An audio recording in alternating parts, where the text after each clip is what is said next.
So today we are going to talk on very important topic and one of the most commonest topic, that is calcium. जैसे कि मैंने आपसे last video में promise किया, we will speak on calcium. So I will deal with lot of questions. मैं काफ़ी सारे questions पे बात करने वाला हूँ. Like कैल्शियम क्या है, वो इतने इम्पोर्टेंट क्यों है, कैल्शियम की आवश्यकता कितनी होती है, कितने डोजेस में लेना चाहिए और ये पूरी कब हो सकती है, कौन कौन से फूड्स में कैल्शियम पाया जाता है, कौन कौन से नट्स में, सीरियल्स में पाया जाता है, कैल्शियम की अगर डिफिशिएंसी होती है तो उसके सिम्टम्स क्या रहते हैं, अगर कैल्शियम कम है तो कौन कौन सी बीमारियां आ सकती हैं, क्या चांसेस बढ़ जाते हैं, अगर हम शुगर वाले पदार्थ ज़्यादा ले रहे हैं तो क्या वो कैल्शियम को एब्जॉर्प्शन में या मेटाबॉलिज्म में प्रभावित करता है। कैल्शियम सप्लीमेंट्स बहुत commonest prescribe by the doctors, अगर प्रिस्क्राइब किया गया है तो आपको कैसा लेना चाहिए, मैं आपके बारे में उसके बारे में बताने वाला हूँ। अगर एक्सेस कैल्शियम है तो उसके साइड इफ़ेक्ट्स क्या हैं, ये सभी क्वेश्चंस पे मैं आज बातचीत करने वाला हूँ। तो मैं आपसे रिक्वेस्ट करता हूँ कि ये मेरा पूरा वीडियो अंत तक देखिए, चाहे क्योंकि आपको बहुत सारे क्वेश्चंस आपके ऐसे भी होंगे जो आपने कभी सुने नहीं होंगे, तो इसमें सॉल्व हो सकता है। So let's come to the first question, what is calcium and importance of the calcium. So calcium is basically a mineral and it plays a vital role in maintaining overall health. So basically अगर बात करें तो 99% of the calcium is present in bones and teeth, दांतों और हड्डियों में पाया जाता है, और रिमेनिंग 1% में से 0.9% it is present in the cells, कोशिकाएं बोलते हैं जिसको, और 0.1% जो ब्लड में पाया जाता है। तो अगर बात करें सो calcium is very important for your bones and teeth and overall maintaining the functions of the body.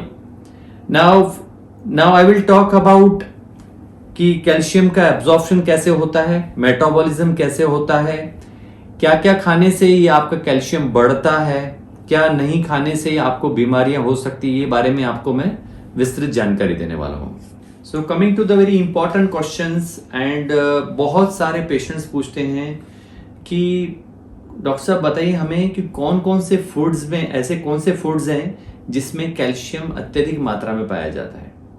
So let's start with, and it is important to know in detail also. So first is दूध और दूध से बने उत्पाद, जैसे दूध है, उसके साथ में दही, पनीर, छाछ, इनमें कैल्शियम की मात्रा काफी अच्छी रहती है। दूध में पूर्णतः कैल्शियम मिलता है जिसका सेवन शरीर की सामान्य संरचना को बनाए रखने में मदद करता है।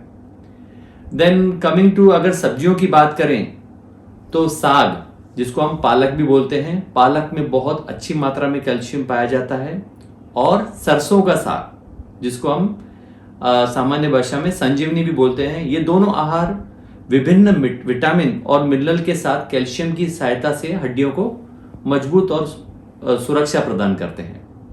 देन कमिंग टू एग, एक सामान्य अंडा, अगर एक मध्यम आकार का अंडा है तो उसमें करीब 50 मिलीग्राम कैल्शियम पाया जाता है। Then broccoli is again a rich source of calcium. धनिया, जो हम बहुत कॉमन, हम किचन में हमारी बहनें और वापरती हैं, coriander is a very rich source of calcium, जिसकी वजह से हड्डियां को मजबूत स्थिति प्रदान मिलती है। देन हमारे बड़े बूढ़े और हमारी नानियां अक्सर हमें ठंडियों में, सर्दियों में तिल बहुत खिलाती हैं, तिल और गुड़ के साथ में खिलाती हैं। तो गुड़ जैसे एक आयरन का बहुत अच्छा स्रोत है, साथ में अगर तिल मिक्स होता है तो तिल is a very good source of calcium. I think I should call it the richest source of calcium. हम अगर उसको सीसम सीड्स भी बोलते हैं, तिल बोलते हैं, तिल के लड्डू खाने चाहिए। और अगर याद होगा, हम जनवरी इट्स अ मंथ वेयर एक हम बहुत अच्छा त्योहार आता है जिसमें हम पतंग उड़ाते हैं। तो साथ में उड़ाने से, धूप में उड़ाने से, अगर हम तिल खा रहे हैं और साथ में विटामिन डी मिल रहा है धूप से। सो लास्ट वीडियो में मैंने आपको बताया कि धूप से हमें एक बहुत अच्छा विटामिन मिलता है जिसको हम sunlight vitamin, that is D. और विटामिन डी कैल्शियम एब्जॉर्प्शन के लिए बहुत जरूरी है। सो अगर आप तिल के लड्डू खा रहे हैं और साथ में पतंग उड़ा रहे हैं और आपको बहुत अच्छी धूप मिल रही है तो आपको कैल्शियम और विटामिन D3 दोनों मिल रहे हैं। Coming to few other sources, मैं कुछ और भी सोर्सेस के बारे में बताता हूं आपको। मैं जैसे मैंने कुछ आपको डेयरी प्रोडक्ट्स शेयर किए, जैसे पनीर, टोफू, ये दोनों ऐसे प्रोडक्ट्स हैं जिसमें बहुत अच्छी मात्रा में कैल्शियम पाया जाता है, specially if they are made up with calcium sulphate. Then सूखा मेवा जो हम रूटीनली हम खाते हैं, almonds, chia seeds, sesame seeds जो मैंने भी आपको तिल का बताया, and flax seeds are again rich in calcium and that can be added to our meals regularly. Then in the western region they are adding calcium rich foods like some fortified calcium breakfast उनके available है। हाँ, कुछ जगह पर हम India में भी बहुत अच्छे से हम इसका सेवन करते हैं, like cereals are fortified with calcium. Look for those with added nutrients but be mindful of added sugar. मैं एक और क्वेश्चन पे बात करने वाला हूं, अगर हम शुगर ज्यादा लेते हैं तो उसके वजह से हमारे कैल्शियम एब्जॉर्प्शन और मेटाबॉलिज्म पे क्या प्रभाव पड़ेगा। Then coming again to the sources of calcium, कौन कौन से फूड्स में मिलता है। Coming to the beans, foods like chickpeas, black beans and lentils offer moderate amounts of calcium along with other essential nutrients. So अगर आप beans खा रहे हैं, लेज्यूम्स खा रहे हैं तो आप कैल्शियम रेगुलर ले रहे हैं।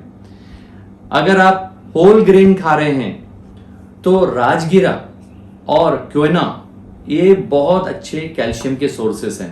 अगर आप इनको आपके डाइट में शामिल कर रहे हैं तो आप आपका कैल्शियम इंटेक बढ़ा रहे हैं। सो ये मैंने आपको डिटेल में आपके जो सोर्सेस हैं वेजिटेबल और एज वेल एज मैंने अंडे का भी एक बात करी है, ये आपके रोजमर्रा की जिंदगी में आप अगर ले रहे हैं तो आपका फूड की वजह से ही आपका कैल्शियम इंटेक बढ़ जाएगा। और साथ में विटामिन D3 लेना जरूरी है for better absorption of calcium.